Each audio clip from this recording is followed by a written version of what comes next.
உறவுகள் அனைவருக்கும் வணக்கம். ஒரு சின்ன பதிவு என்னன்னா, இப்போ யூடியூப்பில் வந்து நம்ம வீடியோ போடுறோன்னா நம்ம ஏதாச்சும் சாதிக்கணும், இல்லை ஒரு பொழுதுபோக்கு, இல்லை ஏதாச்சும் நம்ம திறமைகளை வெளியில் காட்டணும் தான் ஒவ்வொருத்தரும் யூடியூப்பில் வந்து வீடியோ போடுறாங்க.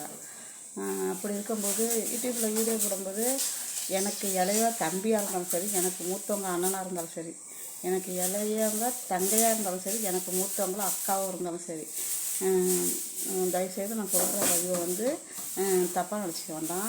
எப்படின்னா, வீட்டில் வந்து நம்ம நம்ம பொம்பளை வந்து யூடியூப் போடுறோன்னா வீட்டில் வந்து கணவர்கிட்ட வந்து நம்ம பர்மிஷனை வாங்கிட்டு தான் இந்த வீடியோ போடுறோம்.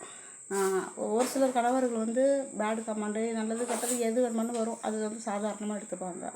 ஒரு சிலர் கணவர்கள் வந்து அதை வந்து கமாண்டில் வந்து வச்சதுன்னா ஏன் இப்படி வந்து எதுக்கு வந்துன்னு புருஷ பொண்டாட்டிக்குள்ளே பிரச்சனை வரும். அதுக்காக பார்க்குற வியூவர்ஸும் சரி, சப்ஸ்கிரைபரும் சரி, உறவுகள் எல்லாருக்கும் சொல்கிறேன், வீடியோ பாருங்கள், கமெண்ட் பண்ணுங்கள். ஆனால் பேடு கமெண்ட்டு, உங்கள் ஃபோன் நம்பர் கொடுங்க, உங்கள்கிட்ட வாட்ஸ்அப் நம்பர் கொடுங்க, உங்கள்கிட்ட ஃபோனில் பேசணும், அப்போல்லாம் தயவுசெய்து யாரையும் குறிப்பிட்டு பேச வேண்டாம்.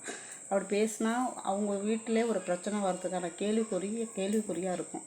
அதனால் வேண்டாம். அதனால் சாதாரணமாகவே எல்லாம் அண்ணன் தங்கையாக இருந்து பழகிட்டு போயிடலாம் யூடியூப்பில். தயவுசெய்து இதை யார் மனசையும் புண்படுத்துறதுக்காக சொல்லலை. அதனால் பேடு கமெண்டு வேண்டாம். இது வந்து ஒரு சில குடும்பத்தில் பிரச்சனையாக வந்து நிற்கும். அதுக்கு தான் சொல்கிறேன். இதோட நாசுக்காக எனக்கு சொல்ல தெரியல.